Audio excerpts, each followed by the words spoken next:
పెద్ద కుమారుడు రవిశంకర్ రెడ్డి, నా పేరు చంద్రశేఖర్ రెడ్డి, మా తమ్ముడి పేరు అనిల్ కుమార్ రెడ్డి.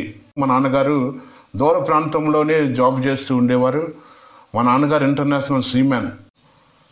ఆ బీజేపీ పార్టీ అంటే నాకు చాలా ప్రాణంగా ఉండేది. తిన్నది బాబు కూడా పెద్ద లీడరు, వాళ్ళతో కూడా నేను రాజకీయాల్లోనే తిరిగాను, బీజేపీ పార్టీలో తిరిగాను, క్రైస్తవుల్ని ఆలన చేసేవాడిను. దేవుడు అంటే నాకు అసలు అంటే ఇష్టం ఉండేది కాదు. కానీ ఈరోజు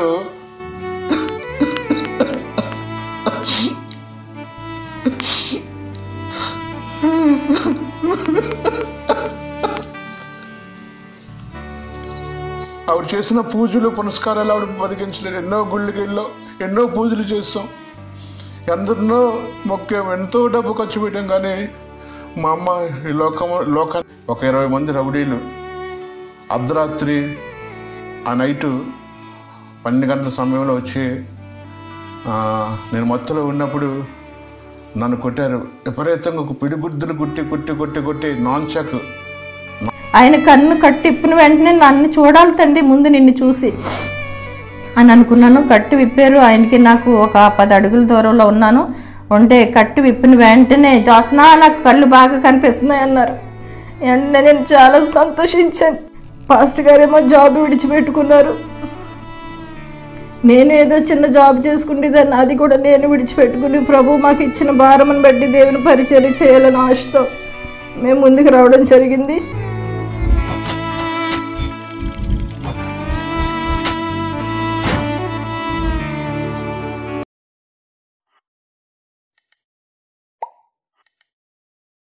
మన రక్షకుడు మన ప్రభువు అయిన యేసుక్రీస్తు నామములో మీ అందరికీ ప్రత్యేకమైన వందనాలు.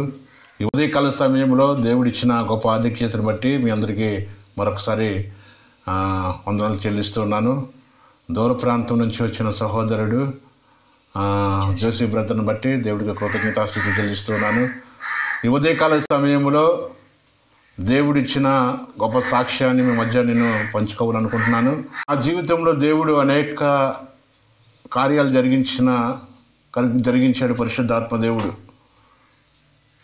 ప్రియా దేవుడి బిడ్డలారా, దేవుడి సహోదరి, ఈరోజు ఇలాగ ఉన్నానంటే కేవలం దేవుడు ఉచితమైన కృపను బట్టి మీ మధ్యలో నేను ఉండగలిగాను. నా గత జీవితం అయితే పాప జీవితంతో లోకములో జీవిస్తున్న సమయంలో అనేకమైన ఆలోచనలతో, అనేకమైన తలంపులతో, చెడు వ్యసనాలతో బానిసైపోయిన నన్ను దేవుడు ప్రేమించి ఈరోజు తన రక్షణ నాకు కలుగజేసి ఈరోజు అనేక మందికి సాక్ష్యముగా దేవుడు వాక్యాన్ని పంచిపెట్టడానికి అనేక చోట్ల పరిశుద్ధాత్మ దేవుడు నన్ను వాడుకుంటూ ఉన్నాడు. ప్రియ దేవుడి సంగమా, దేవుడి బిడ్డలారా, నా సాక్ష్యం ఏంటంటే మాది విశాఖపట్నం టౌన్ కొత్త రోడ్డు. మాది 5వ కుటుంబం. మా అమ్మగారు మా నాన్నగారు ఇంటర్నేషనల్ సీమ్యాన్. మా అమ్మగారికి 3 కుమారులు. నేను 2వ కుమారుడు. మా అన్నయ్య పేరు పెద్ద కుమారుడు రవిశంకర్ రెడ్డి, నా పేరు చంద్రశేఖర్ రెడ్డి, మా తమ్ముడి పేరు అనిల్ కుమార్ రెడ్డి. మేము చాలా భయంకరమైన విగ్రహారాధన చేస్తూ ఉండేవాళ్ళం. మా అమ్మగారు చిన్నతనం నుంచి కూడా అల్లారు ముద్దుగా మమ్మల్ని పెంచుకుంటూ దేవుడి భక్తిలోనే నడిపిస్తూ ఉండేవారు. విగ్రహారాధన అంటే చాలా భయంకరమైన విగ్రహారాధన. సంవత్సరానికి ఒకసారి వీరబాబు సంబరాలు కూడా చేసేవాళ్ళం మేము. మా అమ్మగారు కనకమలాసం భక్తురాలు. సాయిబాబాను కూడా ఎక్కువగా కొలిచేవారు మా అమ్మగారు.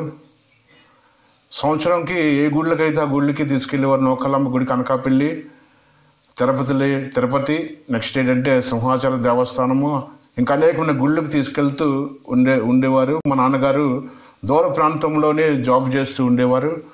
మా నాన్నగారు ఇంటర్నేషనల్ సీమ్యాన్. మా నాన్నగారు 3 నెలలకి 4 నెలలకి ఇంటికి వచ్చేవారు. అయితే చిన్నతనం నుంచి కూడా నేను చాలా గారాభంగా పెరిగాను, డబ్బులో పెరిగాను. మా కుటుంబం అంతా కూడా చాలా బంధువులు వైజాగ్ ప్రాంతంలో ఉన్నారు. అయితే మేము యేసు ప్రభువుని నమ్మకోలేని ముందు గత జీవితంలో మా జీవితం ఎలా ఉండదంటే భయంకరమైన జీవితం. మేము విగ్రహారాధన చేస్తూ ఉండేవాళ్ళం. మా అమ్మగారు భయంకరమైన ఆచారాలు చేస్తూ ఉండేవారు. అయితే ఇంట్లో సమాధానము నెమ్మది మాకు ఉండేది కాదు. మా నాన్నగారు ఎంత డబ్బు సంపాదించి మాకు ఇచ్చినా సరే మా కుటుంబంలోని సమాధానం ఉండేది కాదు, శాంతి ఉండేది కాదు. నాకు 13 సంవత్సరాలు వచ్చినప్పుడు మా అమ్మగారు క్యాన్సర్ వ్యాధి వచ్చింది.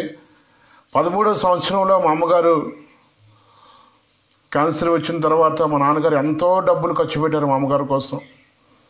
ఇంచుమించు 6 లక్షలు 7 లక్షల దాకా ఖర్చు పెట్టారు. మా అమ్మగారు మమ్మల్ని ఎంతో ప్రేమించేది. విగ్రహారాధన చేసినప్పటికీ కూడా మా అమ్మగారు ఎంతగానో మమ్మల్ని ప్రేమించేవారు. మా అమ్మగారు మమ్మల్ని ప్రేమించి మా నాన్న దూర ప్రాంతంలో ఉన్నా సరే మా అమ్మ మమ్మల్ని చాలా గారాభంగా చూసుకునేది, మమ్మల్ని ప్రేమించేది. ఒక ఉన్నతమైన స్థానంలో పెట్టాలని ఆశ కలిగి ఉన్న మా అమ్మ నా చిన్నతనంలోనే 13 సంవత్సరాల్లోనే మా అమ్మగారు చనిపోయారు. డబ్బు ఆమె బతికించలేదు. ఆవిడ చేసిన పూజలు పునస్కారాలు ఆవిడ బతికించలేదు. ఎన్నో గుళ్ళకి వెళ్ళాం, ఎన్నో పూజలు చేస్తాం, ఎందరినో మొక్కాం, ఎంతో డబ్బు ఖర్చు పెట్టాం. కానీ మా అమ్మ ఈ లోకాన్ని విడిచిపెట్టి వెళ్ళిపోయింది. యేసుప్రభుని నమ్మలేదు. మా అమ్మ చనిపోయిన తర్వాత మా అన్నయ్యకి మ్యారేజ్ జరిగింది. మా సొంత అత్త కూతురిని ఇచ్చి పెళ్లి చేశారు. విశాఖపట్నం గోపాలపట్నం దగ్గర ప్రహ్లాదపురం అనే ప్రాంతంలోని మా వదిలి గారు అక్కడ ఉండేవారు. మా మాయ గారు స్టీల్ ప్లాంట్ ఎంప్లాయ్. మా అన్నయ్య గీతం కాలేజీలో అడ్మినిస్ట్రేషన్ ఆఫీసర్గా చేస్తూ ఉన్నాడు.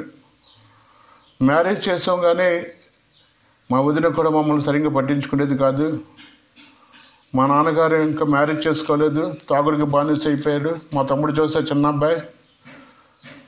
మా తమ్ముడు నేను ఇంట్లో ఉండేవాళ్ళం. మా నాన్నగారు ఉదయం వెళ్ళి సాయంత్రం తాగేసి ఇంటికి వచ్చేవారు. మమ్మల్ని పట్టించుకునేవారు కాదు. డబ్బు ఉన్నప్పుడు అందరూ వచ్చేవారు ఇంటికి.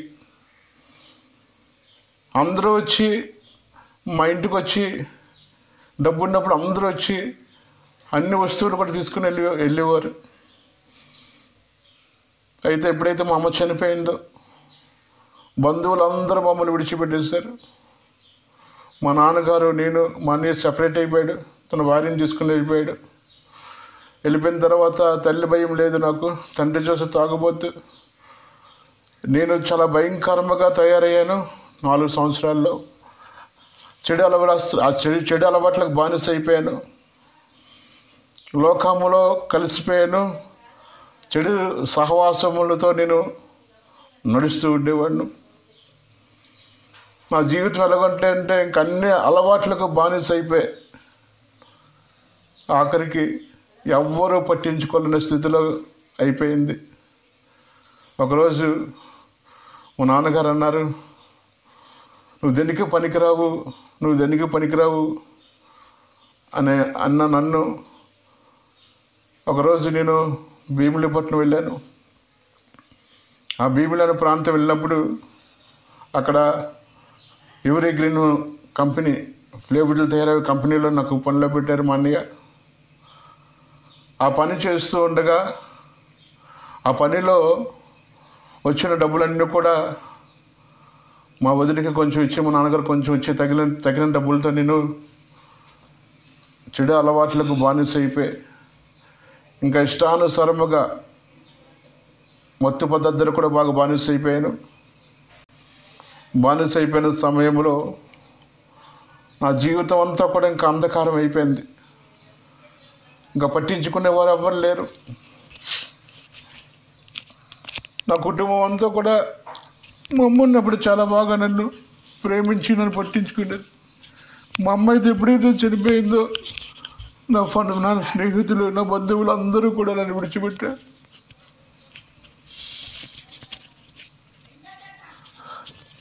నాకు 18 సంవత్సరాలు వచ్చేసరికి విశాఖపట్నం రైల్వేది ప్రాంతంలో కోన రామకృష్ణ కౌన్సిలర్గా ఉండేవారు. ఆయన తిరునాథ్ వెల్లంపేట బాక్సర్ తిరునాథ్. ఆయన బీజేపీ పార్టీ. ఎన్ నరసింగులు బ్రాహ్మణ్స్. ఆయన నా ఫ్రెండ్ అన్నయ్య బీజేపీ పార్టీకి పెద్ద లీడర్గా ఉండేవాడు. ఆయన తిరునాథ్ బాబు కూడా పెద్ద లీడరు. వాళ్ళతో కూడా నేను రాజకీయాల్లోనే తిరిగాను. బీజేపీ పార్టీ కంభంపాటి హరిబాబు ఎమ్మెల్యేగా ఉన్నప్పుడు ఆయనతో పాటు మేము కోన రామకృష్ణ గారు, వెలంపట తిరునాథు, నరసింహమూర్తి వాళ్ళతో నేను బీజేపీ పార్టీలో తిరిగేవాడిను. వాళ్ళ అవసరాలు ఉన్నంత వరకు కూడా వాళ్ళు పనిచేసే వాళ్ళము. ఆ బీజేపీ పార్టీ అంటే నాకు చాలా ప్రాణంగా ఉండేది. ఎలక్షన్స్ వస్తే పాంప్లెట్లు పంచడం, ఎలక్షన్స్ వస్తే జెండాలు కట్టడం, వీధుల్లోకి వెళ్ళి బీజేపీ పార్టీకి ఓటేయండి అని మేము అనేవాళ్ళము. వాళ్ళు మాకు ఉద్యోగాలు ఇప్పిస్తానన్నారు. బీజేపీ పార్టీ సేవ చేసాము, 10 సంవత్సరాలు సేవ చేసాము. ఈ 10 సంవత్సరాలు సేవ చేసినప్పుడు వాళ్ళ అవసరాలకు వినియోగించుకునేవారు, కానీ మాకు ఏమీ కూడా సహాయం చేసేవారు కాదు. ఒక పాముల్లాగా వాడుకున్నారు వాళ్ళు. అయితే ఈ రాజకీయాలు నాకెందుకు అనేసి నేను గోపాలపట్నం మా ఇంటికి వచ్చిన తర్వాత మా నాన్నగారు, నువ్వెందుకు పనికిరావు, ఏ పనిలో పెట్టినా సరే, నువ్వు ఎక్కడికి వెళ్ళినా సరే ఎందుకు పనికిరావు అని అన్నారు. అప్పటికి నా ఇంటర్మీడియట్ అయిపోయింది, ఐటీఐ కూడా అయిపోయింది. ఏ జాబ్ చేసినా సరే ఆ జాబ్ నాకు దూరంగా ఉండేది. అయితే ఒకరోజు ఏంటయిందంటే, నువ్వు అన్నయ్య వాళ్ళ ఇంటికి వెళ్ళిపో అని పంపించినప్పుడు అన్నయ్య వాళ్ళ ఇంటికి వెళ్ళాను. కొన్ని రోజులు బాగానే చూశారు. ఆ తర్వాత మా వదిన గారు అన్నారు, నువ్వు ఇంట్లోంచి వెళ్ళిపో, మాకు ఇబ్బందిగా ఉందని చెప్పినప్పుడు నేను ఇంట్లోంచి బయటికి వెళ్ళి సపరేట్గా ఉండేవారును. అయితే మా వదిలికి నాకు సరిగ్గా పడేది కాదు, ఏదో ఒక మాటలు అనేది. మా అన్నయ్య కూడా మమ్మల్ని చాలా ప్రేమించేవాడు. మా అన్నయ్య కూడా వదిన మాటలు ఆలకించి ఆయన కూడా మమ్మల్ని ప్రేమించడం మానివేశాడు. అయితే మా అన్నయ్య మమ్మల్ని అంతగానో ప్రేమించాడు, కానీ మా వదిన మాటలు చెప్పడం వల్ల నన్ను దూరంగా పెట్టాడు మా అన్నయ్య. నాకు ఎవరు లేరు అనుకున్న సమయంలో నా ఫ్రెండ్స్కి ఫోన్ చేసినా కూడా ఎవరు కూడా నన్ను పట్టించుకునేవారు కాదు. డబ్బు ఉన్నప్పుడు అందరూ వచ్చేవారు. డబ్బు ఎప్పుడైతే నా చేతుల్లో డబ్బు లేదో అందరూ కూడా నన్ను విడిచిపెట్టారు. విడిచిపెట్టిన సమయంలో ఒకరోజు ఒక దినాన్న నేను వెంటనే ఆ జాబ్ విడిచిపెట్టి వైజాగ్ ప్రాంతం వచ్చాను. వన్ టౌన్ వచ్చిన తర్వాత నా ఫ్రెండ్ బీజేపీ పార్టీలో ఉండేవాడు సాయి అనే కుర్రాడు. ఈ సాయి అనే వ్యక్తి టీవీ మెకానిక్. ఆయన దగ్గర ఒక 2 నెలలు ఉన్నాను. ఆ 2 నెలలు ఉండిన తర్వాత ఆయనకి ఏదో తన స్నేహితుడికి ఏదో గొడవ వస్తే ఆ గొడవలోకి నేను వెళ్ళాను. ఆ గొడవలోకి వెళ్ళిన తర్వాత ఆ యొక్క బీజేపీ పార్టీలో ఉన్న సాయి ఆ తిరునాథ్ అనే వాళ్ళతో తిరిగినప్పుడు ఆ గొడవలకు మధ్యలోకి వెళ్ళాననేసి ఒక 20 మంది రౌడీలు అర్ధరాత్రి 12 గంటల సమయంలో నేను ఆయన అవతల వ్యక్తిని కొట్టిన తర్వాత 10 మంది బ్యాచ్ ఆ నైటు 12 గంటల సమయంలో వచ్చి నేను మత్తులో ఉన్నప్పుడు నన్ను కొట్టారు. విపరీతంగా ఒక పిడిగుద్దులు కొట్టి నాన్ చెక్తో తల మీద కొట్టిన తర్వాత కింద పడిపోయాను. రక్తపు అడుగులతో ఉన్న నన్ను ఆ సాయి అనే బీజేపీ పార్టీలో సాయి అనే అబ్బాయి వచ్చి నన్ను వాళ్ళ ఇంటికి తీసుకెళ్ళాడు. ఇంటికి తీసుకెళ్ళిన తర్వాత మా నాన్నగారికి ఫోన్ చేసిన తర్వాత నాకు 2 అబ్బాయిలు ఉన్నారు, నాకు 2 అబ్బాయి లేడు, 2 అబ్బాయి చనిపోయాడు, నాకు 2 అబ్బాయిలో ఉన్నాడు, నా పెద్ద అబ్బాయి లాస్ట్ అబ్బాయి ఉన్నాడు, నా 2 అబ్బాయి నాకు లేదు అన్నప్పుడు అప్పుడు మా మాయ్య గారు అక్కడికి వచ్చి నన్ను ఇంటికి తీసుకెళ్ళారు. ఇంటికి తీసుకెళ్ళిన తర్వాత ఆ ఇంటిలోనే మా నాన్నగారు అమ్మలేదు, ఒళ్ళంతా దెబ్బలతో ఉన్నాను, ఒళ్ళంతా కమిలిపోయింది. మాట్లాడుతూ ఉంటుంటే నోట్లోంచి రక్తం వస్తూ ఉండేది. నా ఎముకలన్నీ కూడా ఇరిగిపోయాయి. నా పరిస్థితి ఎలాగ ఉందంటే భయంకరమైన పరిస్థితి. బయట మంచం మీద వేసారు. మా ఇంటికి ఆవిడ యేసుప్రభు నమ్ముకుందే. ఆమె పేరు ఇస్తారు అని. మరియమ్మ అనస ఒక అమ్మగారు ఉన్నారు. నూతన కుమారి అని అమ్మగారు ఉన్నారు. యేసుప్రభు నమ్ముకో బాబు, యేసుప్రభు నేను ప్రేమిస్తూ ఉన్నాడు, యేసుప్రభు నువ్వు కావాలనుకుంటూ ఉన్నాడు, యేసుప్రభు నువ్వంటే ఇష్టపడుతూ ఉన్నాడంటే, అమ్మా నా దేవుడు నాకు ఉన్నాడమ్మా, నేను ఆంజనేయ స్వామి భక్తుడిని, సాయిబాబా భక్తుడిని, వినాయకుడు అంటే చాలా ఇష్టం నాకు. నవరాత్రులు చేసేవాళ్ళం టౌన్లో ఉన్నప్పుడు, దసరాలు కూడా చేసేవాళ్ళం. అయితే అన్ని దేవుళ్ళు నమ్ముకున్నా సరే యేసుప్రభు గొప్పవాడు అని అంటే నేను ఒకటి అన్నాను, నా దేవుడు నాకు ఉన్నాడమ్మా అని అన్నాను. రక్తపు మడుకులతో నన్ను ఒళ్ళంతా కూడా చాలా భయంకరమైన దెబ్బలు, నాతో ఉండి నా స్నేహితులు నన్ను మోసం చేసి నన్ను పట్టించుకోకుండా మానేసి వారు కూడా నన్ను విడిచిపెట్టేశారు. అయితే ఒకరోజు మా ఇంటి దగ్గర స్తుతి ఆరాధన జరుగుతూ ఉంది. స్తుతి కూటం పెట్టుకుంటున్నారు పక్కన ఇంటి వాళ్ళు. ఈ రక్తం అడుగులతో ఉన్న నేను సాయంత్రం మరియమ్మ బాబు ప్రార్థనకు రా, ఇక్కడ ప్రార్థన జరుగుతూ ఉంది అన్నప్పుడు, అమ్మ నేను రానమ్మా, నేను రాను, నా దేవుడు నాకు ఉన్నాడమ్మా అనేసరికి అక్కడ దేవుడి సేవకులు పాట పాడుతున్నారు. ఓ తల్లి కన్నను, ఓ తండ్రి కన్నను, ప్రేమించు దేవుడు, శ్రమించు దేవుడు, ప్రేయసి కన్నా ప్రేయసి కన్నా ప్రేమించు దేవుడు అని పాటను నత్తుకుంది.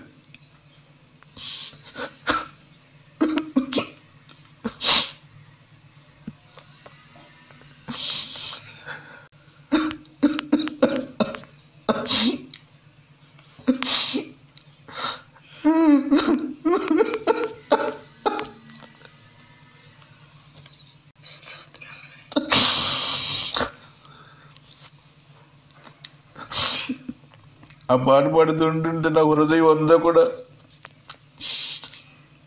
యేసు ప్రేమ గుర్తిరిగా, తల్లి విడిచిపెట్టిన, బంధువులు విడిచిపెట్టిన, నిన్ను కొన్నాను, నేను ప్రేమిస్తూ ఉన్నాను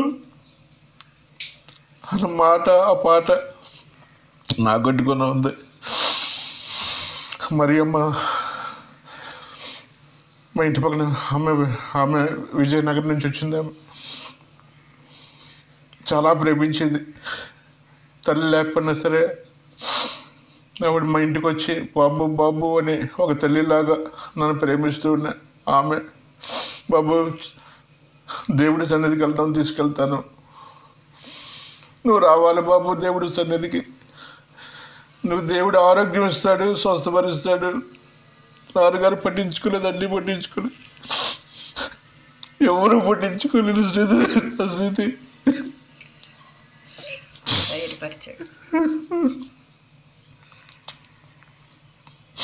నాన్నగారు తాగబోతు ఎప్పుడు కూడా ఇంట్లోనే తాగుతూ ఉండేవారు, కానీ హాస్పిటల్కి తీసుకెళ్ళలేని పరిస్థితి.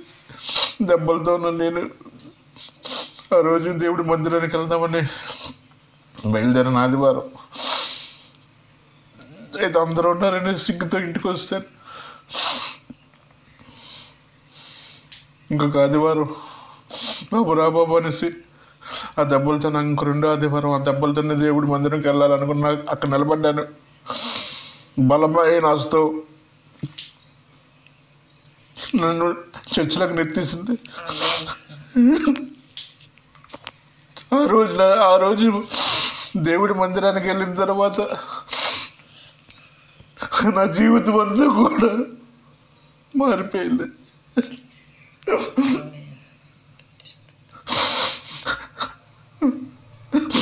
నా జీవితం అంతా మారిపోయింది. రక్షణానందం ఫాస్ట్ గారు హోలీ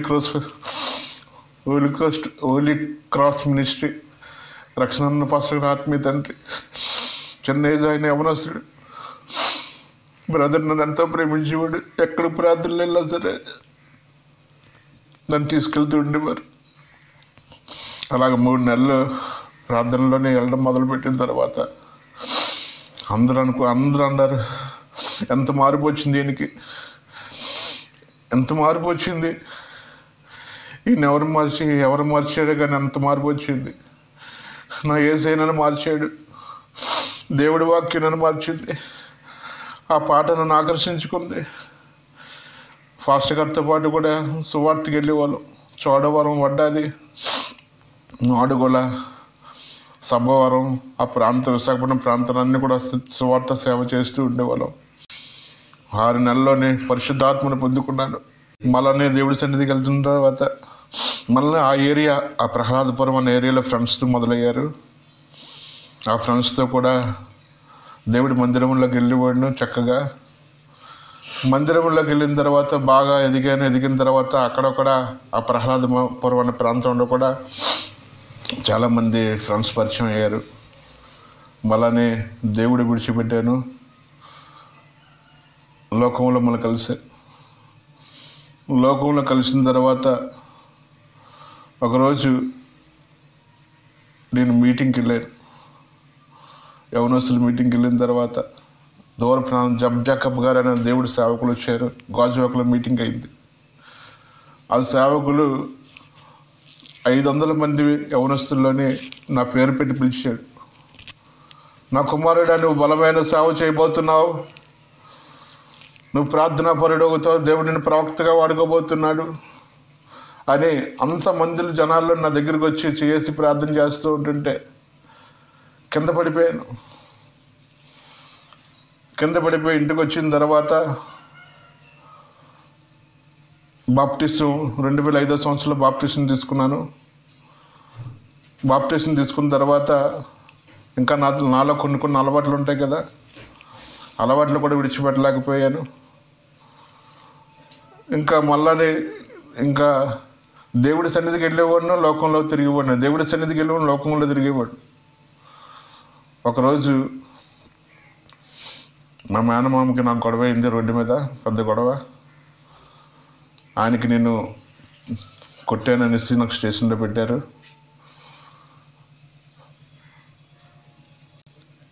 మొత్తం 10 మంది పోలీసులు వచ్చి నన్ను స్టేషన్లో పెట్టి 10 రోజులు ఉంచారు. ఉంచిన తర్వాత మళ్ళీ వైజాగ్ వెళ్ళాను. వైజాగ్ వెళ్ళిన తర్వాత ఇంకా చాలా కోపం, విపరీతమైన కోపం. ఇంకో వ్యక్తిని కొట్టాను. కొట్టిన తర్వాత ఆయన నన్ను ఏం చేశాడంటే కేసు పెట్టారు. కేసు పెట్టిన తర్వాత మన బీజేపీ పార్టీ వాళ్ళు అందరూ ఉన్నారు. ఎవరు కూడా ఫోన్ చేస్తే ఎవరు కూడా వచ్చి నన్ను నిలిపించారు. మా నాన్నగారు కొంచెం మాటకారి. మళ్ళీ మా నాన్నగారు ఏం చేశారంటే నన్ను ప్రేమించి ఆ స్టేషన్కి వచ్చి డబ్బు ఖర్చు పెట్టి నన్ను స్టేషన్ నుంచి కేసు అవ్వకుండా నడిపించారు. అయితే నువ్వు ఇంకా మారలేదు, నీకు బుద్ధి రాలేదు, నువ్వు ఇంకెందుకు పని చేయవు, ఏ పని చేసినా పని చేయవు, నువ్వు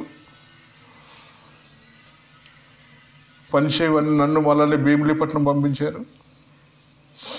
భీమిలీపట్నం పంపించిన తర్వాత భీమిలి వెళ్ళిన తర్వాత మా అత్తగారి ఇంట్లోనే, భీమిలీపట్నం మా అత్తగారు ఉన్నారు, అత్తగారి ఇంట్లో ఉన్నాను. ఉండిన తర్వాత అక్కడ కింద మా అన్నయ్య వదిన ఉండేవారు. అయితే నేను ఉద్యోగానికి వెళ్తూ వస్తూ ఉన్న డబ్బులు ఇచ్చినా సరే మా వదిన అన్నయ్య కూడా పట్టించుకునేవారు కాదు. చాలా కష్టపడి డబ్బు అంతా కూడా ఇచ్చినప్పుడు కూడా ప్రేమించేవారు కాదు. ఒకరోజు మా వదినకి నాకు చిన్న ప్రాబ్లం వచ్చినప్పుడు, నువ్వు ఎందుకు పని చేయవు, ఇంట్లోంచి వెళ్ళిపో అన్నప్పుడు అదే కోపంతో నేను ఏం చేస్తానంటే భీమిలీపట్నం పురుగుల మందు పట్టుకొని ఆ పురుగుల మందు తాగాను. తాగేసిన తర్వాత ఆ పురుగుల మందు తాగేసి చచ్చిపోదామని లారీ దగ్గరికి వెళ్ళేసరికి దేవుడి స్వరం నాకు వినిపిస్తూ ఉంది. మోసేకి తోడుగా ఉన్న దేవుడికి తోడుగా ఉన్నాను, విడవును ఎడబాయును. మోషేకు తోడుకున్న దేవుడు నీకు తోడుగా ఉన్నాను, విడవను ఎడబాయును అని దేవుడి స్వరం నాకు వినిపించిన తర్వాత 9 కిలోమీటర్లు బయటకు వచ్చి వచ్చేసిన తర్వాత 9 కిలోమీటర్లు నడిచాను. ఆ చీకట్లో నడుస్తున్న సమయంలో అప్పుడు రాత్రి 9:30 అయింది. అయిన తర్వాత అక్కడ కళ్ళు తిరిగి కింద పడిపోయాను. అక్కడ ఒక సోపాయిని చూసి, రెడ్డి గారు అబ్బాయి పడిపోయారు అని ఆయన ఏం చేశారంటే నన్ను కూర్చోబెట్టిన తర్వాత ఒక పాస్టర్ గారు, బాబు నీవు ఈ ప్రాంతమైన బాబు, నేను ఇక్కడ సువార్త సేవ చేయడానికి వచ్చాను, ఇక్కడ చిన్న కూటం నడిపించడానికి వచ్చాను బాబు, ఆదివారం అప్పుడప్పుడు వచ్చి ప్రార్థనలు పెడతాను అని అన్నారు ఆ పాస్టర్ గారు. ఇక్కడ 999 బస్సు ఎన్ని గంటలకు వస్తుంది అని చెప్పినప్పుడు 9:30కి వస్తుందండి, ఇంకా 10 నిమిషాల్లో వస్తుంది అనేసరికి నువ్వు ఎలాగున్నావేటి బాబు అని అంటే, అప్పుడు నేను చెప్పాను ఇలాగా నేను మందు తాగేసానంటే ఇలాగా ఉన్నానండి బాబు అని. ఏం చేశాడంటే ఆయన వెంటనే అక్కడ సబ్బు నొరుగు ఉంటుంది కదా, సబ్బు లైబాయ్ సబ్బు నొరగ నోట్లో వేసి, ఆ నోట్లో వేసినప్పుడు ఆ సబ్బు నొరగ నోట్లోకి ఎప్పుడైతే వెళ్ళిందో అదంతా కూడా బయటకు వస్తుంది. వచ్చేసిన తర్వాత కొంచెం ఆయన వెంటనే సోడా తాగబెట్టి ఆడు కూర్చోబెట్టాడు. బస్సు వచ్చింది. బస్సు వచ్చిన తర్వాత ఫాస్టర్ గారు ఒక కార్డు ఇచ్చారు, ఒక ప్రామిస్ కార్డు. ఆ ప్రామిస్ కార్డులో ఏముందంటే, మోషేకు తోడుగా ఉన్న దేవుడిని నీకు తోడుగా ఉన్నాను, విడవను ఎడబాయను. నాకు ఏదైతే స్వరం వినిపించిందో, ఏదైతే నేను నా యొక్క స్వరాన్ని విన్నానో అదే వాగ్దానము దేవుడు సేవకుల ద్వారా నాకు దేవుడు ఇప్పించాడు, మాట్లాడాడు. ఆ వాగ్దానం ఇప్పుడు కూడా ఉంది. ఆ వాగ్దానము పట్టుకొని ప్రార్థన చేయడం మొదలుపెట్టాను. ప్రార్థన చేసినప్పుడు ఎక్కడైతే ప్రార్థన జరుగుతూ ఉందో ఆ ఇంట్లో అద్భుతం జరిగింది. ఆ ప్రార్థన వెంటనే ఆ ఫాస్టర్ గారు దేవుడు సేవ చేస్తావు నువ్వు అని అన్నప్పుడు మా నాన్నగారు ఇంటికి వచ్చారు. మా వదిలికి నాకు గొడవ అయింది కదా, ఇంటికి వచ్చాను వైజాగ్. గోపాలపట్నం వచ్చేసిన తర్వాత మా నాన్నగారు అన్నారు, నాన్న నేను దేవుడు సేవ చేయాలనుకుంటున్నాను అని చెప్పినప్పుడు, నువ్వు దేవుడు సేవ చేయొద్దు, పని చేయి, లేకపోతే వ్యాపారం చేసుకో అని అన్నప్పుడు బట్టల షాపు వ్యాపారం పెట్టారు. పెట్టిన తర్వాత అది సంవత్సరం రన్నింగ్ అయింది. సంవత్సరం రన్నింగ్ అయిన తర్వాత వ్యాపారంలో కూడా నష్టం వచ్చేసింది. వచ్చేసిన తర్వాత నువ్వు ఏ పని చేసినా సరే ఆ పనిలో నష్టం వస్తుంది, ఏ పని చేసినా సరే ఆ పని నీకు విజయవంతంగా లేవు, నువ్వు ఇంట్లోంచి వెళ్ళిపో అన్నప్పుడు నేను వెంటనే ఏం చేశానంటే ఫాస్టర్ గారి దగ్గరికి వచ్చిన తర్వాత, ఆయన ఎంఏ పాల్ గారి సహవాసం, కృష్ణ ఫాస్టర్ గారు ఆయన పేరు. ఆయన దగ్గరికి వెళ్ళిన తర్వాత ఆయన అన్నాడు, నీకు ట్రైనింగ్ పంపిస్తాను హైదరాబాదు, నువ్వు వెళ్ళి ట్రైనింగ్ చేయి బాబు అని అన్న తర్వాత నా దగ్గర చూస్తే డబ్బులు లేవు. మా నాన్నగారు పంపించరు. అన్ని దగ్గరికి వెళ్ళాను. అన్నయ్య నేను ఇలాగ దేవుడు నన్ను పిలుస్తూ ఉన్నాడు, నేను దేవుడు సేవ చేయాలనుకుంటున్నాను, ట్రైనింగ్కి వెళ్ళాలనుకుంటున్నాను, నాకు అక్కడ భీమిలిపట్నంలో బైబిల్ కాలేజ్ ఉంది, COTR. ఆ బైబిల్ కాలేజీలో జాయిన్ చేయను అంటే అక్కడ ఫీజు అడుగుతున్నారు, 3,000 రూపాయలు ఫీజు అడుగుతున్నారు. నేను అంత డబ్బు ఇవ్వలేను, నువ్వు పని చేసుకో, నువ్వేం చేసుకుని నాకెందుకు అయిన తర్వాత వస్తాను. అయితే ఆ ఫాస్టర్ గారు అన్నారు, నేను బాబు నేను నీకు పంపిస్తాను అని వెళ్ళి ఆ ఫాస్టర్ గారు డానీ మూడీ బ్రదర్ సింగపూర్లో వాడబడుతున్నాడు దేవుడు సేవకుడు. ఆ డానీ మూడు అన్న ఇంటికి వెళ్ళు అని అన్నప్పుడు ఆ డానీ మూడు అన్న ఇంటికి వెళ్ళాను. ఇంటికి వెళ్ళిన తర్వాత ఆయన ప్రార్థన చేస్తూ నిన్ను దేవుడు బహుబలంగా వాడుకోబోతూ ఉన్నాడు, దేవుడు నేను బహుబలంగా వాడుకోబోతున్నాడు వెళ్ళి అన్నప్పుడు ఆయనే టికెట్లు తీసి హైదరాబాద్ పంపించారు. 2 జతల బట్టలతో హైదరాబాద్ వెళ్ళాను. అందరికీ మనీ ఆర్డర్స్ వచ్చేవి, నాకు మనీ ఆర్డర్స్ వచ్చేవి కాదు. గడ్డం గీసుకోవడానికి కూడా డబ్బులు ఉండేవి. అక్కడ బెత్లెహేమ్ మినిస్ట్రీ జాన్ ప్రవీణ్ గారు హైదరాబాద్ ప్రాంతంలో దేవుడు సేవ చేస్తున్నారు. అన్న జాన్ అన్న ట్రాన్స్లేట్ చేస్తారు, ఆయన బల్లారి రాంబాబు గారికి ట్రాన్స్లేట్ చేస్తారు. ఆయన నాకేం చేశారంటే చాలా ప్రేమించేవారు డైవిజన్. ప్రేమించిన తర్వాత ఆయన అన్నాడు,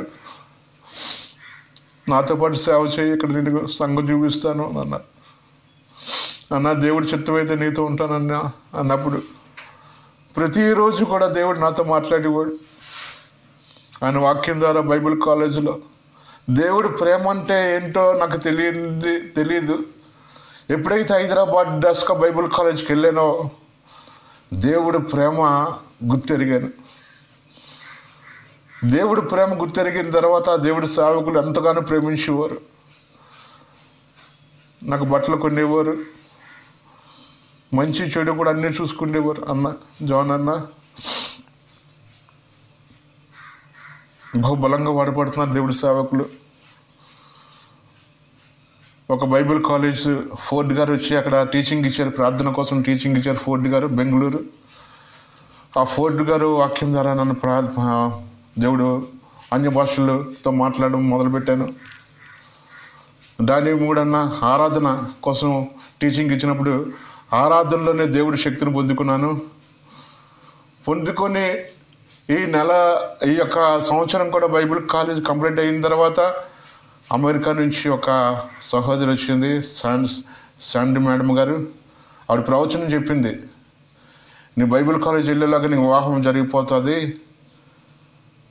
దేవుడు నిన్ను వాడుకోబోతున్నాడు నా కుమారుడా అన్నప్పుడు నేను బైబిల్ కాలేజ్ అంతా కూడా కంప్లీట్ అయిపోయింది. ఇంకా రావడానికి నా దగ్గర డబ్బులు లేవు. ఆ జాన్ బ్రదర్ అన్నారు, నాతో పాటు సేవ చేయి బ్రదర్ అని అన్నప్పుడు నేను ఇంటికి వెళ్ళాలన్నా, నేను సంవత్సరం అయింది, నాన్నగారిని చూసి రావాలి, నా కుటుంబం చూసి రావాలి, ఎలాగొన్నారు ఏంటో దేవుడి కోసం చెప్పాలని అన్నప్పుడు ఆయన ఒక వారం రోజులు ఉంచుకొని నన్ను ఆ సాక్షీలు తీసి ఇంటికి పంపించారు. 2 జతల బట్టలు కొని కొంత డబ్బులు ఇచ్చి ఇంటికి పంపించిన తర్వాత ఎప్పుడైతే బైబిల్ కాలేజ్ నుంచి ఇంటికి వచ్చానో దేవుడు నన్ను వాడుకోవడం మొదలుపెట్టాడు. ప్రార్థన చేస్తూ ఉంటే దురాత్మలు పారిపోతూ ఉన్నాయి, ప్రార్థన చేస్తూ ఉంటే అద్భుతాలు జరుగుతూ ఉన్నాయి. చనిపోయిన స్థితిలో ఉన్న వాళ్ళ కోసం ప్రార్థన చేసేవాళ్ళం, వాళ్ళు కూడా స్వస్థత పొందుకుండేవారు. అయితే 10 రోజులు ఆ చుట్టుపక్కల ప్రాంతాల్లో దేవుడు పరిచర్య చేసిన తర్వాత ఒక సహోదరికి ప్రార్థన చేశాను. ఆవిడ ఏరియా హాస్పిటల్లోనే జాబ్ చేస్తుంది. ఆవిడ ఏశ్వరమ్మ గారు. ఆవిడకి కడుపులో చాలా ప్రాబ్లం ఉండేది, గవర్నమెంట్ ఎంప్లాయ్. ఆ సహోదరికి ప్రార్థన చేసినప్పుడు ఆ సహోదరి స్వస్థత పొందుకున్న తర్వాత ఆ సహోదరి సాక్ష్యం చెప్తుంది. ఆ ప్రాంతంలోని ఏమైనా సాక్ష్యం చెప్తూ ఉంటుంటే, ఒక సేవకుడు ఉన్నాడు, ఆయన ట్రైనింగ్ అయ్యాడు అబ్బాయి, ప్రార్థన చేసిన తర్వాత నాకు స్వస్థత కలిగిందని ఆవిడ ప్రార్థన పెట్టించుకున్నప్పుడు నర్సీపట్నంలో చెప్పిందంట. చెప్పిన తర్వాత ఆ సాక్ష్యాన్ని వినిన తర్వాత వరలక్ష్మి గారు అన్న సాక్ష్యం ఉన్నారు. ఆ వరలక్ష్మి గారు ఎవరికి కూడా కాదు, మా ఫాస్టరమ్మ గారు మేనత్త. ఫాస్టరమ్మ గారు పరిచర్య మా పెద్ద ఫాస్టరమ్మ గారు పరిచర్య చేసుకుంటూ విజయ్ కుమార్ గారు అయ్యగారు సహవాసం, డాక్టర్ పి విజయ్ కుమార్ గారు ఔసాపిరేర్ సహవాసం, మా యొక్క ఫాస్టరమ్మ గారు ఆత్మీయ దైవజనులు. ఇక్కడికి వచ్చిన తర్వాత మా అత్తయ్య గారు మళ్ళీ ఏం చేశారంటే విశాఖపట్నము బైబిల్ కాలేజీకి పంపించారు.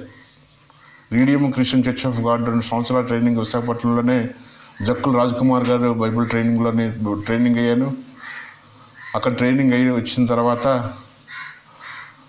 దేవుడు ప్రార్థన చేస్తే అనేక మంది కుటుంబంలో అద్భుతాలు, స్వస్థతలు, విడుదలలు, అనేక మంది దేవుడు సేవ అక్కడ మరిపొలవని ప్రాంతంలో సువార్త ప్రకటించినప్పుడు ఆ సంఘానికి నేను అనేక మంది ఆత్మలను కూడా నడిపించాను. ఆ సాక్ష్యం ద్వారా, నా కుటుంబంలో జరిగే అద్భుతాల ద్వారా, నేను ఏ విధంగా జీవించిన ఆ సాక్ష్యాల ద్వారా అనేక మంది జీవితాల్లోనే గొప్ప అద్భుతములు జరగడం చూస్తూ ఉన్నాను.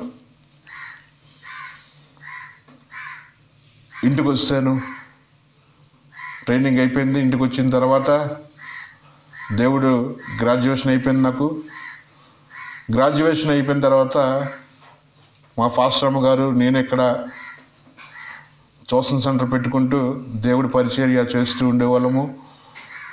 2-3 వచ్చేవారు. ఆ పిల్లలు కూడా సండే స్కూల్ చెప్తూ ఉండేవాళ్ళము. ఈరోజు అనేక ఆత్మలు, 5 కుటుంబాల ఆత్మలు దేవుడి సన్నిధికి రావడం చూస్తున్నాను. హల్లెలూయా, హల్లెలూయా చెప్పండి గట్టిగా, హల్లెలూయా. అనేక అద్భుతాలు, ఆశ్చర్యమైన కార్యాలు పరిశుద్ధ ఆత్మ దేవుడు జరిగిస్తూ ఉన్నాడు. ప్రార్థన చేస్తూ ఉండగా దయ్యాలు పారిపోతున్నాయి, ప్రార్థన చేస్తూ ఉండగా విడుదలలు వస్తున్నాయి. కాళ్ళు లేని వాళ్ళకి కాళ్ళు, ఒక ఆవిడకి కాలు ఇరిగిపోయింది, ప్రార్థన చేస్తుండగా కాలు వచ్చింది. ఒక చిన్న అబ్బాయికి కాలు వంకర అయిపోయింది, ప్రార్థన చేస్తుండగా ఆ కాలు స్వస్థత పొందుకున్నాడు. ఒక ఆమెకి ముస్లిమ్స్ ఆవిడకి చెయ్యి ఇరిగిపోయింది, ఆ చెయ్యి కోసం ప్రార్థన చేసినప్పుడు స్వస్థత పొందుకుంది. ఒక అబ్బాయి యవనస్తుడు చచ్చిపోయిన స్థితిలోకి వెళ్ళిన యవనస్తుడి కోసం ప్రార్థన చేశాను, దేవుడు ముట్టి స్వస్థపరిచాడు. అలాగలాగా సేవ ఆశీర్వదించడం చూస్తూ ఉన్నాము. ఈ సమయంలో చిన్న చిన్న మీటింగ్లు పెట్టినప్పుడు అనేక మంది కుర్చీలు ఎరగొట్టేసేవారు. సేవలు అనేకమైన పోరాటాలు, ఆటంకాలు వస్తూ ఉన్నాయి. ఈ ప్రాంతంలో మేము ఇప్పుడు దేవుడు మమ్మల్ని గొప్ప సాక్ష్యములుగా వాడుకుంటున్నారు. ఈరోజు ఈ స్థితిలో ఉన్నామంటే దేవుడు యొక్క మహాకృప. ఎంతోమంది స్నేహితులు ఉన్నారు, ఎంతోమంది బీజేపీ పార్టీలో తిరిగాను, క్రైస్తవుల్ని ఆలన చేసేవాడిను. దేవుడు అంటే నాకు అసలు అంటే ఇష్టం ఉండేది కాదు, కానీ ఈరోజు నిజమైన దేవుణ్ణి తెలుసుకున్నాను. ఆయన స్వరాన్ని విన్నాను. మోసేకి తోడుగా ఉన్న దేవునికి తోడుగా ఉన్నాను, విడవను ఎడబాయును. పాపములను నన్ను, లోకములను నన్ను. ఈరోజు దేవుడు గొప్ప సాక్ష్యముగా నన్ను దేవుడిని వాడుకుంటున్నాడు. ప్రియ దేవుడు సంగమా, దేవుడు బిడ్డలారా, ఎవరి మీద చేతులెత్తి ప్రార్థన చేస్తున్నానో దేవుడు అద్భుతాలు చేస్తున్నారు. ఈ ప్రాంతానికి 2009 సంవత్సరంలోనే జూన్ 13వ తారీఖున దేవుడు ఈ ప్రాంతానికి దేవుడు నన్ను నడిపించాడు. ఈ ప్రాంతంలో దేవుడు పరిచర్య మొదలుపెట్టిన దగ్గర నుంచి కూడా ఆ రోజు నుంచి ఈ రోజు వరకు పరిశుద్ధాత్మ దేవుడు మమ్మల్ని వాడుకుంటూ ఉన్నాడు. అయితే మా కుటుంబం కోసం ప్రార్థన చేస్తూ ఉన్నాను. మా నాన్నగారు చనిపోయారు, 6 సంవత్సరాలు అయింది, రక్షణ తీసుకోలేదు. తమ్ముడు ఒక్కడే ఉండిపోయాడు. మా తమ్ముడు అనిల్ కుమార్, మా అన్నయ్య, మా పెద్దన్నయ్య, మా వదిన మా తమ్ముడిని పట్టించుకునేవారు కాదు. కొంచెం ఆయుష్ ఉంది, చనిపోదాం అనే స్థితిలోకి వెళ్ళిపోయాడు. మా అన్నయ్య అన్నాడు, ఇంకా ఆయన చనిపోతాడు, ఇంకా మన శ్మశానానికి తీసుకెళ్ళిపోతాం అని చెప్పిన తర్వాత నా దేవుడు బతికిస్తాడు మా తమ్ముడిని అని నేను చెప్పినప్పుడు మా తమ్ముడిని నేను హాస్పిటల్కి, కేజీహెచ్ హాస్పిటల్కి తీసుకెళ్ళాను. 5 నెలల హాస్పిటల్లోనే ఉండి నేను ప్రార్థన చేస్తూ చచ్చిపోయిన స్థితిలో ఉన్న మా తమ్ముడు బ్రతికాడు. దేవుని స్తోత్రం కలుగును గాక. దేవుడి సేవలోకి వచ్చిన తర్వాత 2022వ సంవత్సరం వచ్చింది. క్రిస్మస్ ఆరాధనకి వెళ్ళిన తర్వాత ఆరాధన జరుగుతూ ఉండగా ముక్కులోంచి బ్లడ్ వస్తుంది. ముక్కులోంచి బ్లడ్ వచ్చిన తర్వాత ఇంకా బ్లడ్ అంటే ఇంకా ఎలాగ బ్లడ్ వచ్చిందంటే మొత్తం ఇంకా ధారాళంగా బ్లడ్, షర్ట్ అంతా బ్లడ్ కారిపోతూ ఉంది, ముక్కులోంచి బ్లీడింగ్ అయిపోతూ ఉంది, ఆగటం లేదు. ఆగలేకపోతే అనేక మంది సేవకులు అక్కడ వచ్చారు, కానీ ఎవ్వరు కూడా పట్టించుకోలేదు. బ్లడ్ కారిపోతుంది, వీక్ అయిపోతున్నాను, బ్లడ్ కారిపోతుంది. 3 రోజులు కంటిన్యూగా బ్లడ్ కారుతున్నాను. డాక్టర్ దగ్గరికి వెళ్ళాను, కానీ ఎవరు కూడా చెప్పలేకపోతున్నారు. అప్పుడు మా అత్తగారితో ప్రార్థన చేయించుకున్నాను. మా అత్తగారు ప్రార్థన పరురాలు, ఆవిడ ప్రార్థన చేసిన తర్వాత ఆ రక్తం ఆగడం మొదలుపెట్టింది. ఆ రక్తం ఎప్పుడైతే ఆగిందో మొత్తం అంతా చాలా వీక్ అయిపోయాను నేను. వీక్ అయిపోయిన తర్వాత కొన్ని రోజు ఆ 2022 డిసెంబర్ వచ్చేసరికి 2 కళ్ళు కూడా 2 సంవత్సరాలకి కళ్ళు మసకగా కనిపించడం మొదలుపెట్టింది. ఈ కళ్ళు ఎప్పుడైతే మసకగా కనిపించాయో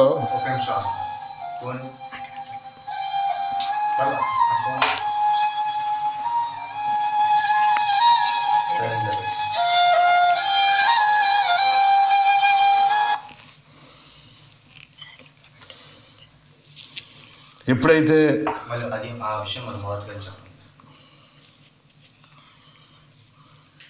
2 years క్రితము ఇలా కళ్ళు కోసం కళ్ళు కడిని చెప్పండి. 2 years 2 సంవత్సరాల క్రితం నా కళ్ళు 2 కూడా మసగ్గా కనబడడం, ఇంకా మనుషుల్ని గుర్తుపట్టకపోలేక ఆ స్థితిలోకి వెళ్ళిపోయాను. ఇంట్లో ఉండేవాడిను, ఎవరితో చెప్పుకునేవాడిని కాదు, మనుషులను పోల్చుకునేవాడిని కాదు. ఎందుకంటే దేవుడు పని చేస్తున్నాను, సాతాను ఏదోగా ఆటంకం పెట్టాలి.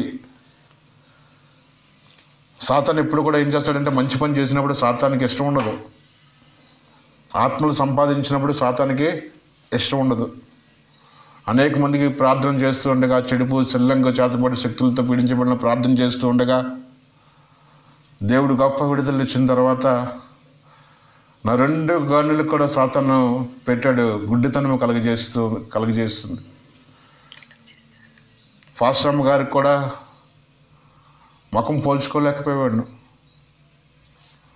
విశ్వాసుల ముఖాలు వాక్యం చెప్తూ ఉండేవాడిను, సెల్ ఫోన్లోని వాక్యం చూసుకుంటూ చెప్తూ ఉండేవాడిను. 2 కూడా బ్లైండ్ అయిపోయాయి. హాస్పిటల్కి వెళ్ళిన తర్వాత హాస్పిటల్లోని డాక్టర్ గారు అన్నారు, నీకు చూపు దెబ్బతింది, నీకు చూపు రాదన్నారు. మా ఫాస్టర్ గారు ఎంత కన్నీరు కార్చాడంటే అంత సంఘం అంతా కూడా కన్నీరు కార్చాడు. అయ్యా మా దేవుడు సేవకుడు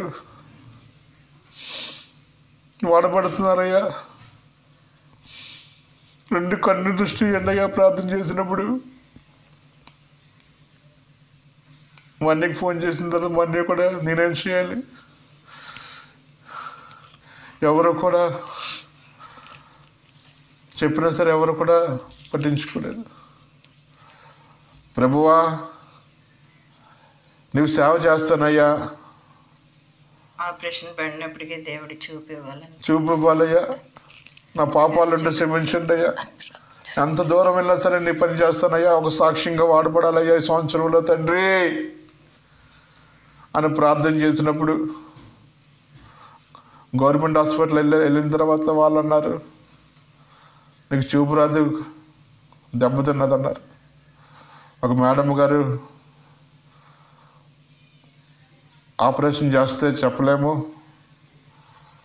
వైజాగ్ వెళ్ళిపోండి అన్నప్పుడు వైజాగ్ గవర్నమెంట్ హాస్పిటల్కి పంపించారు. అక్కడ కూడా ప్రార్థన చేస్తే అక్కడ నాకు సంబంధించిన గ్లాస్ లేదంట. గ్లాస్ లేకపోతుంటే ఒక కన్నైనా సరే మేము చూపు రప్పిస్తాము అనేసరికి ఒక కన్ను చూపు ఉండదని అన్నారు. గవర్నమెంట్ హాస్పిటల్కి వెళ్ళిన తర్వాత వాళ్ళు కూడా ఒక నెలాగే రండి అని అన్నారు. ఈలోగా సంఘం అంతా ప్రార్థన చేస్తున్నారు. ప్రార్థన చేస్తే నాకు సంబంధించిన ఐటమ్ వచ్చింది, ఫోన్ చేశారు, వెళ్ళాము. వెళ్ళిన తర్వాత వాళ్ళు చెక్ చేసిన తర్వాత సర్టిఫికేట్ కూడా వస్తుంది, నాకు వికలాంగుల సర్టిఫికేట్ కూడా వస్తుంది. 75% వికలాంగుల సర్టిఫికేట్. గవర్నమెంట్ వాళ్ళు చూస్తే ఎలా ఉంటుందంటే మొత్తం అన్ని టెస్టులు చేసేస్తారు. సర్టిఫికేట్ వికలాంగులు హ్యాండిక్యాప్ సర్టిఫికేట్ కూడా నాకు వస్తుంది. వచ్చేసిన తర్వాత ఇంటికి వచ్చాను. ఇంటికి వచ్చిన తర్వాత మళ్ళీ నా కళ్ళు 2 కూడా చక్కగా కనబడడం మొదలుపెట్టిన తర్వాత మళ్ళీ వెంటనే ఒక 2 రోజులకు మళ్ళీ చూపు తగ్గింది. చూపు తగ్గిన తర్వాత మళ్ళీ హాస్పిటల్కి వేరే హాస్పిటల్ రాసిన తర్వాత ఆయన ట్యాబ్లెట్లు ఇచ్చారు. ఆ ట్యాబ్లెట్లు వాడిన తర్వాత డ్రాప్స్ చేసుకున్న తర్వాత ఇప్పుడు అందరినీ కూడా చూడగలుగుతూ ఉన్నాను. చప్పలు కొడుతూ దేవుడి నామానికి మహిమ కలుగును గాక. హల్లెలూయా చెప్పండి గట్టిగా, హల్లెలూయా. దేవుడు నాకు చూపు పోయిన స్థితిలో ఉన్న నన్ను దేవుడు నాకు ఏం చేశాడంటే, దేవుడు నా నేత్రాలను ముట్టాడు, నన్ను స్వస్థపరిచాడు. హల్లెలూయా. రాజకీయాలు తిరిగినా సరే బంధువులు, స్నేహితులు అనేక మంది నాకు ఎవ్వరు కూడా సహాయం చేయలేదు, కానీ ప్రతి విషయంలో దేవుడు నన్ను నడిపిస్తూ ఉన్నాడు. ఆయన సేవలో బహుబలముగా నన్ను వాడుకుంటూ ఉన్నాడు. ఒకప్పుడు నేను పాపములో ఉన్నాను, ఒకప్పుడు నేను గొడవలు తెచ్చేవాడిని, ఒకప్పుడు రౌడీగా తిరిగిన నన్ను ఈరోజు దేవుడు నన్ను వాడుకుంటున్నాడంటే దేవుడి యొక్క మహాకృప. ఈ యొక్క సాక్ష్యాన్ని చెప్పడానికి ఉదయకాల సమయంలో పరిశుద్ధాత్మ దేవుడు నాకు ఇచ్చినందుకు దేవుడికి కృతజ్ఞతాస్తుతులు చెల్లిస్తున్నాను. సహోదరుడు నన్ను ప్రేమించి మా ఇంటికి వచ్చిన సహోదరుని బట్టి కూడా దేవుడికి వందనాలు చెల్లిస్తున్నాను. దేవుడు మిమ్మల్ని అందరినీ కూడా నిండాలుగా దీవించి ఆశీర్వదించును గాక. ఆమేన్.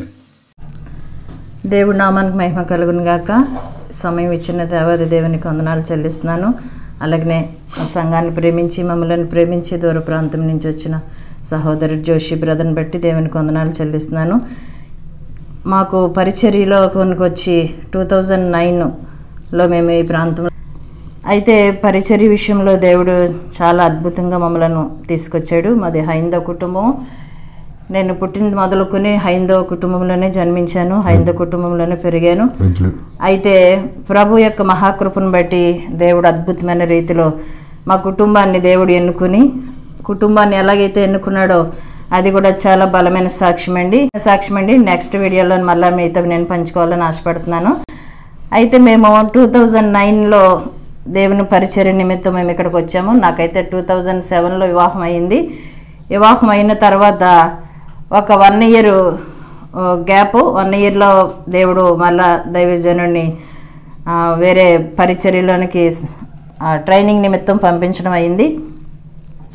ట్రైనింగ్ నిమిత్తం పంపించిన తర్వాత మళ్ళీ అక్కడి నుండి వచ్చిన తర్వాత దైవజనుడు దేవుని పరిచర్య చేయాలని చాలా తపన పడుతూ ఉండేవాళ్ళం, ఆశపడుతూ ఉండేవాళ్ళం. కానీ ఎక్కడ కూడా ద్వారాలు ముయ్యబడే ఉండేవి.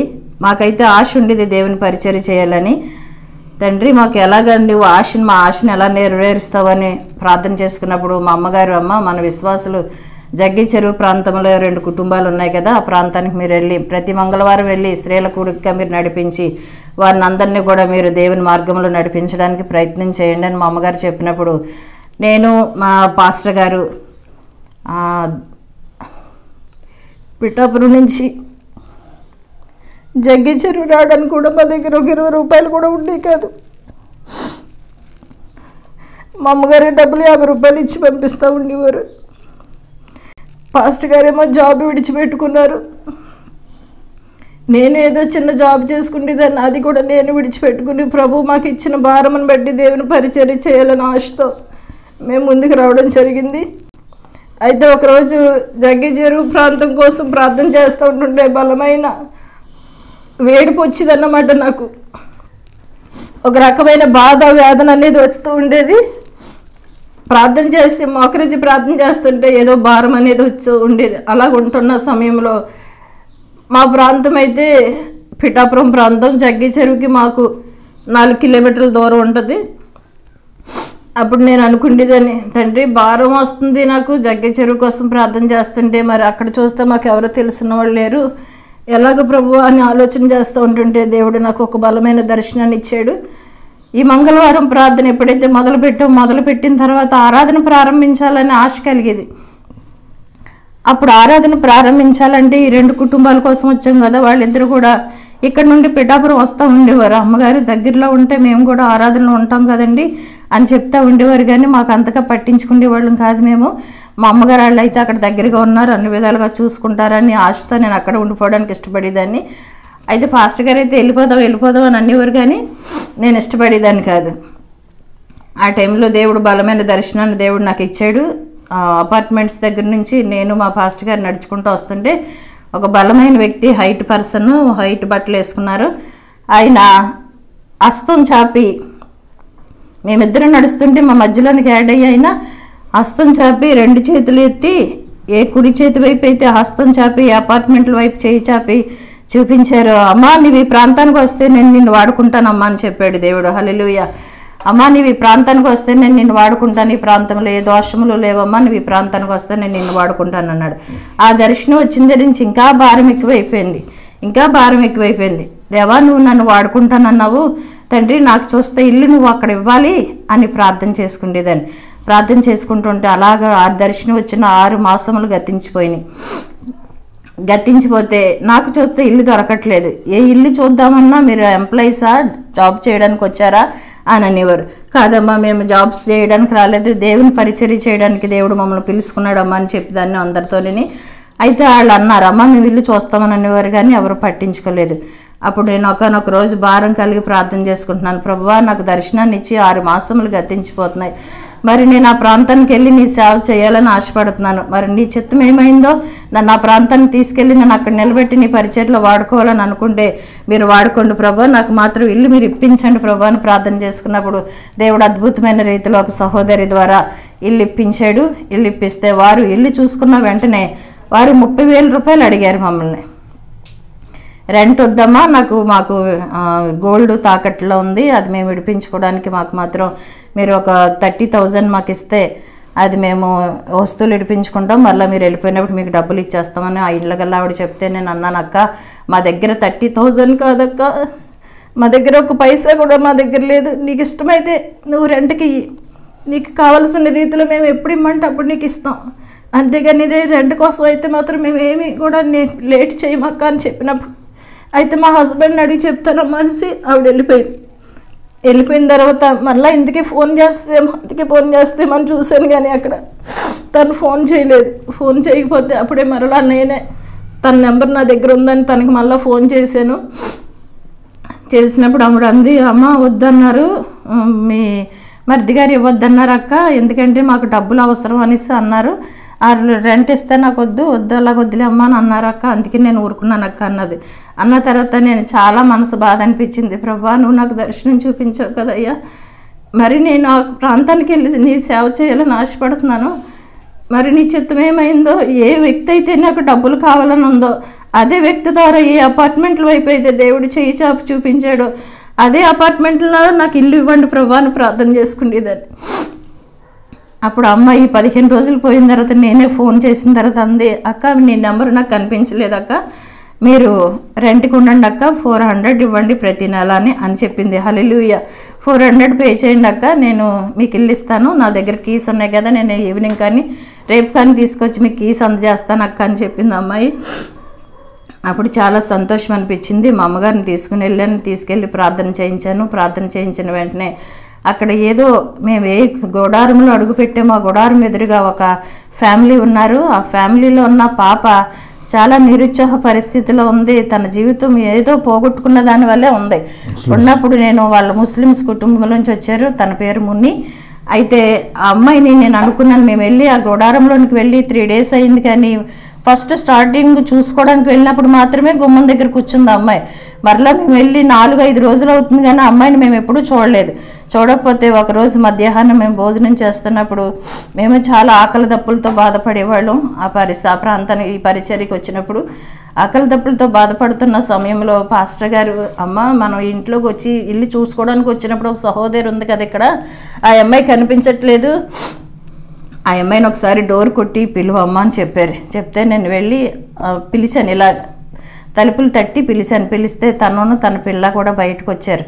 వచ్చి వెంటనే ఏంటి వదిని గారు అన్నది. అమ్మ ఏమ్మా నేను ఆ రోజు ఇల్లు చూసుకోవడానికి వచ్చినప్పుడు నువ్వు కనిపించావు, మరలా మేము వచ్చి ఇదే ఇంట్లోకి వచ్చి 4 రోజులు అవుతుంది, కానీ ఒక్కరోజు కూడా నువ్వు బయటకు వచ్చి కనిపించలేదేటమ్మా అంటే, ఏం చెప్పమంటారా అమ్మ వదిని గారు, చాలా ప్రాబ్లమ్స్లో ఉన్నానండి, మా ఆయన మంచోడు కాదండి, తాగబోతండి అని పాపం తనకున్న పరిస్థితులన్నీ నాకు వివరించడం జరిగినప్పుడు నేను అన్నాను, యేసు ప్రభు గొప్ప దేవుడమ్మా, నీవు ఈ కష్టాలు ఇబ్బందుల్లో ఉన్నావని దేవుడు మమ్మల్ని ఈ ప్రాంతానికి తీసుకొచ్చాడేమో, అందుకే నేను తర్వాత నీతో సాక్ష్యం పంచుకుంటాను, నువ్వు ముందు ఆహారం తినమ్మా అని వెంటనే నేను ప్లేట్లో అన్నం పెట్టి తీసుకొచ్చి ఆ బిడ్డకి ఇచ్చినప్పుడు, ఇక్కడ ఇంతమంది ఉన్నారు కానీ ఇటువంటి ప్రేమ చూపించిన వారు ఒక్కరూ కనిపించలేదండి, నా బిడ్డకి ఇంత అన్నం పెట్టిన వాళ్ళు కానీ నాకు ఇంత అన్నం పెట్టిన వాళ్ళు కానీ కనిపించలేదండి వదిలి గారు అని ఆ బిడ్డ చాలా ఏడిసిందండి.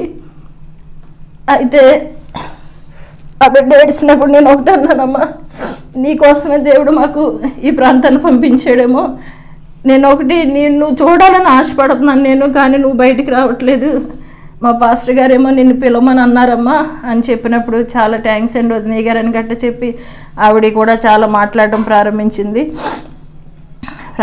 తర్వాత నా భర్త వెళ్ళిపోయి 20 రోజుల పైన అవుతుందండి. ఈ రోజుకి నన్ను కానీ నా పిల్లని కానీ చూడడానికి రాలేదండి, చాలా మూర్ఖుడు వల్ల తిరుగుతున్నాడండి నా భర్త కోసం నా భర్తను తీసుకొస్తాడంటారండి యేసు ప్రభు అని నన్ను చెప్పింది.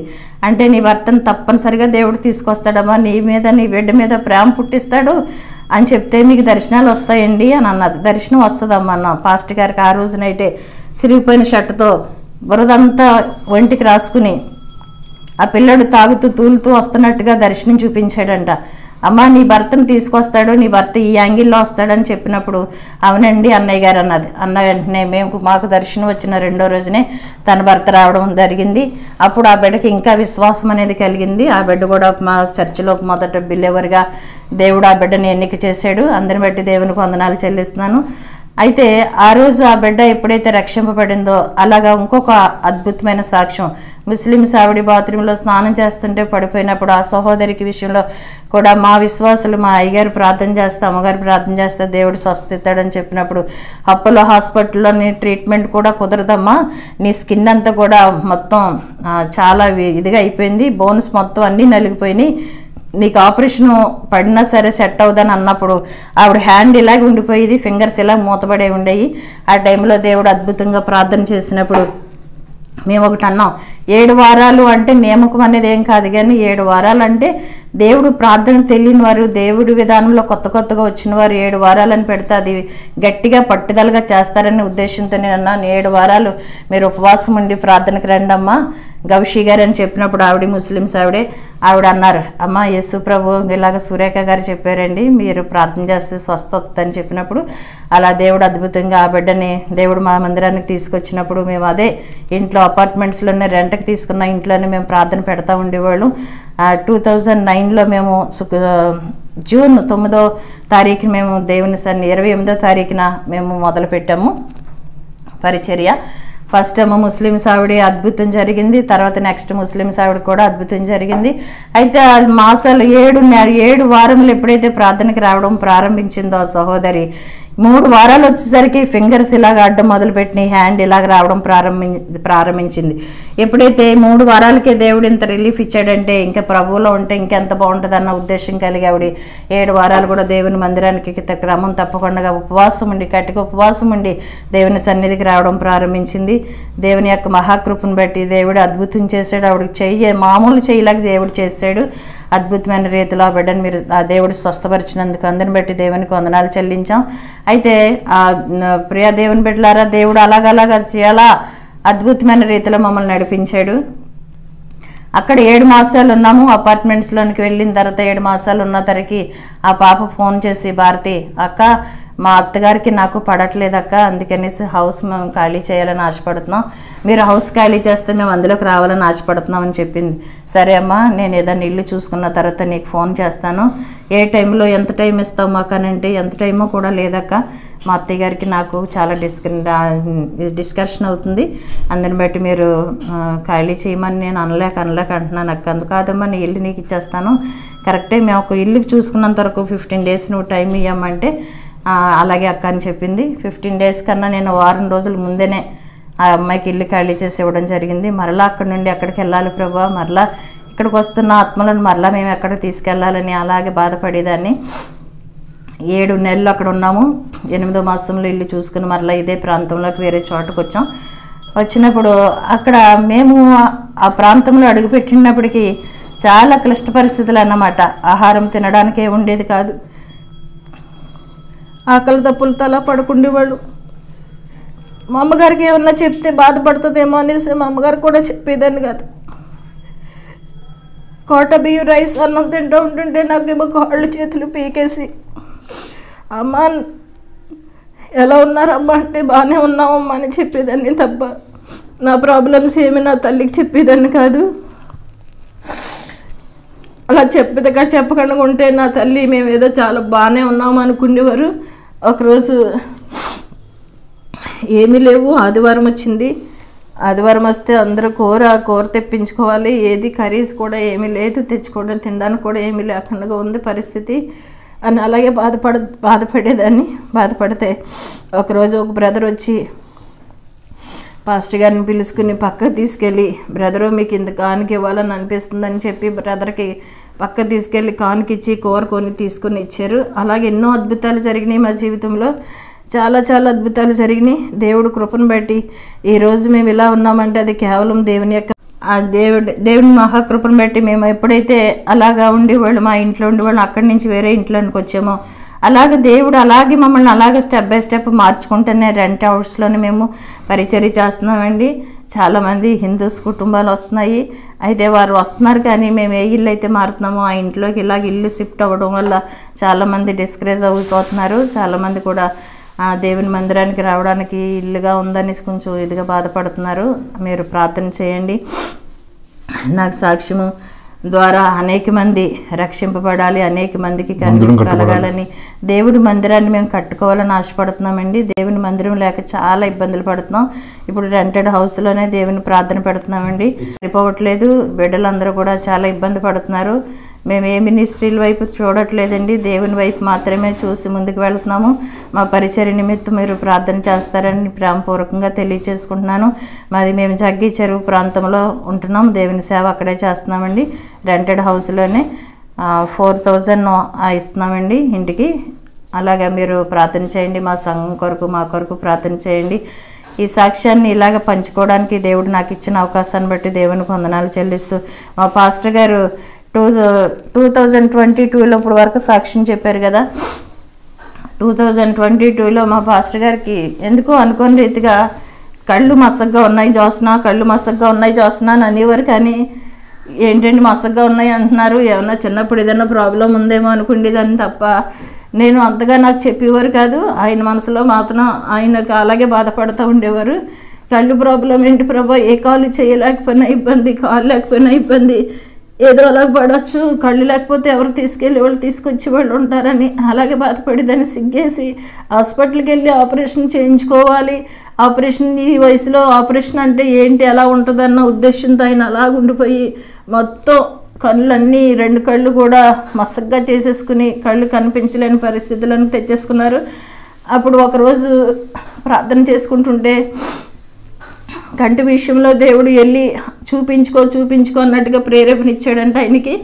అప్పుడు హాస్పిటల్కి వెళ్తాను చూస్తున్నాను నేను అన్నారు. నేను ఎప్పుడో చెప్పానండి మీకు వెళ్ళి చూపించుకోమని. అయితే ఇప్పటికైనా దేవుడు మీకు మేలు చేశాడు, వెళ్ళండి అని చెప్పినప్పుడు వెళ్తే హాస్పిటల్కి వెళ్తే డాక్టర్ గారు చాలా 3 డాక్టర్స్ టెస్ట్ చేసి, బాబు నీ నరాలన్నీ చాలా వీక్గా ఉన్నాయి, నీకు ఆపరేషన్ చేసినా సరే చూపు వస్తుందని మేము గ్యారంటీ ఇవ్వలేము, మరి ఆపరేషన్ చేయమంటావా మరి అని చెప్తే, అమ్మో అలాగంటున్నారు చూస్తున్నా అంటే నేను చాలా బాధపడ్డాను. దేవుని సేవకుడు కళ్ళు లేకుండా ఉంటే ఎలాగ ప్రభువా, దేవుని పరిచర్యకి వెళ్ళాలి, వస్తూ ఉండాలి, కళ్ళు లేని పరిస్థితి ఇంత పరిస్థితి కాదు ప్రభు అని బాధపడినప్పుడు వెళ్ళి హాస్పిటల్కి వెళ్ళి చూపించుకున్నారు. చూపించుకున్న తర్వాత మేడము చూసారంట, మా వల్ల కాదు బాబు అని చెప్పారంట. చెప్పినప్పుడు అదే మళ్ళా వేరే చోటకి రాయి, మరి ఏం చేయమంటారమ్మా అని అడిగినప్పుడు, బాబు మా వల్ల ఇక్కడ ఏమి కాదు, నీకు ఆపరేషన్ చేయవలసిన ఎక్విప్మెంట్స్ ఇక్కడ ఏమీ లేవు కాబట్టి వైజాగ్ రాస్తున్నాము, వైజాగ్లో మీరు సెట్ అవుతే వైజాగ్లో సెట్ అవ్వచ్చు, లేదంటే లేదని చెప్పారంట. అప్పుడు మళ్ళీ వైజాగ్ వెళ్ళి వైజాగ్ డాక్టర్స్తో కలిసినప్పుడు మాట్లాడినప్పుడు అక్కడ కూడా అదే మాట చెప్పారు, బాబు మేము ఆపరేషన్ చేస్తాం కానీ అది చూపు వస్తుందో లేదో తెలియదు, అదంతా దైవ నిర్ణయం అని చెప్పారు డాక్టర్స్. అన్నప్పుడు నేను ఒకటి అనుకున్నాను, ప్రభా ఆపరేషన్ థియేటర్కి వెళ్ళేటప్పటికి నేను ఇక్కడి నుంచి పిఠాపురం నుంచి వైజాగ్ వెళ్ళేసరికి ఆ రోజు ఆపరేషన్ థియేటర్కి తీసుకెళ్ళిపోయిన తర్వాత నేను ఒకటే ప్రార్థన చేసుకున్నాను, ప్రభా ఆపరేషన్ అయినా సరే కళ్ళు రాదన్నారు కాబట్టి నీకు అసాధ్యమైందంటే ఏమీ లేదు ప్రభా, నువ్వు సమస్తమును సాధ్యపరిచే దేవుడు కాబట్టి కన్ను కట్టి విప్పిన వెంటనే నేనే ఆయనకి కనిపించాలి, బాగా కనిపిస్తుందని నాకే చెప్పాలి ప్రభా అని నేను ప్రార్థన చేసుకున్నాను. కట్టు ఇప్పడానికి తీసుకెళ్లారు దైవజన్ని. 2 రోజులు మాత్రం కంటు నేత్రాలకి కళ్ళు కనిపించకుండా బాధపడ్డారు. వాష్రూమ్కి తీసుకెళ్లాలన్నా చాలా ఇబ్బంది పడేదాన్ని. జోసనా అని పిలిచేవారు, తమ్ముడు అని పిలిచేవారు. మేము ఎవరు అక్కడ ఉన్నప్పటికీ కూడా మేము ఆయనకి కనిపించేవాళ్ళం కాదు. ఆ బాధ అంత బాధ కాదు. అప్పుడు నేను ఏండి ఇక్కడే ఉన్నామండి మేము అని అంటే ఎక్కడున్నారు అనేవారు. అటువంటి పరిస్థితిలో ఉన్న సమయంలో దేవుడిని ఒకటి అడిగాను, ప్రభా కట్టి ఇప్పడానికి రమ్మంటున్నారు, కట్టి విప్పిన వెంటనే నాకు కళ్ళు కనపట్టలేదు అని అనకూడదు, నాకు కన్ను బాగా కనిపిస్తుందని చెప్పేటట్టుగా నువ్వు చేయి ప్రభా. ఆయన కన్ను కట్టి ఇప్పిన వెంటనే నన్ను చూడాలి తండ్రి ముందు నిన్ను చూసి అని అనుకున్నాను. కట్టు విప్పారు. ఆయనకి నాకు ఒక 10 అడుగుల దూరంలో ఉన్నాను. ఉంటే కట్టు విప్పిన వెంటనే జోస్నా నాకు కళ్ళు బాగా కనిపిస్తున్నాయి అన్నారు. వెంటనే నేను చాలా సంతోషించాను. దేవునికి ఎన్నో కృతజ్ఞతలు చెల్లించాను ప్రభా. నా మొరను ఆలకించావు, నీకు వందనాలు ప్రభా. దైవజనుడికి ఇచ్చిన కన్నుని బట్టి నీకు వందనాలు, స్తోత్రాలని దేవునికి కృతజ్ఞతలు చెల్లించానండి. దేవుడు మా జీవితంలో అనేకమైన మేలు చేశాడు. మందిర విషయంలో చాలా వరి అవుతున్నాం, రెంటెడ్ హౌస్లోనే ప్రార్థన పెడుతున్నాం. ఇదైనా మామూలు ప్రార్థన పెట్టుకోవద్దని అన్నారు. అయినప్పటికీ ధైర్యం వహించి మేము రెంట్ హౌస్లోనే ప్రేయర్ పెట్టుకుంటున్నాము. మా కోసం అందరూ ప్రార్థన చేయండి, మా పరిచర్య కోసం ప్రార్థన చేయండి. దేవుడు మా కుటుంబాలన్నీ కూడా ప్రభు పరిచర్యలోనే మేము ఉన్నాం. మేము కరిగిపోతూ అనేక మందిని వెలిగించాలనే భారం కలిగి మేము ఉన్నాం. కాబట్టి మా కోసం మీ అనుదిన ప్రార్థనలో జ్ఞాపకం చేసుకుంటారని నా సాక్ష్యం విన్న వారందరూ కూడా మీ అనుదిన ప్రార్థనలో మా కొరకు ప్రార్థన చేయండి. నా పేరు జోస్న, మా పాస్టర్ గారి పేరు చంద్రశేఖర్ రెడ్డి.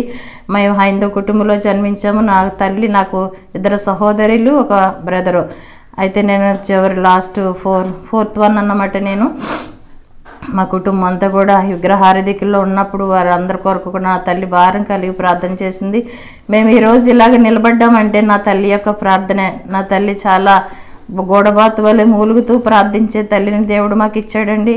మేము ఈ స్థితిలో ఈ పరిచర్యలు ఇలా వాడబడుతున్నామంటే మా కుటుంబాలన్నీ క్షేమముగా ఆరోగ్యవంతులుగా మేము ఇలా ఉంటున్నామంటే నా తల్లి చేసిన ప్రార్థన, నా తల్లి విశ్వాసం, నా తల్లి యొక్క పట్టుదలే మమ్మల్ని ఈ రేంజ్కి తీసుకొచ్చిందండి. ఈరోజు మేము ఈ స్థితిలో ఉండి ఇలా దేవుని యొక్క మహాకృపను బట్టి వాడబడ్డానికి కారణం నా తల్లి యొక్క ప్రార్థన మాకు ఎంతో సపోర్ట్గా ఉందని నేను మీ ముందు చెప్పగలుగుతున్నాను.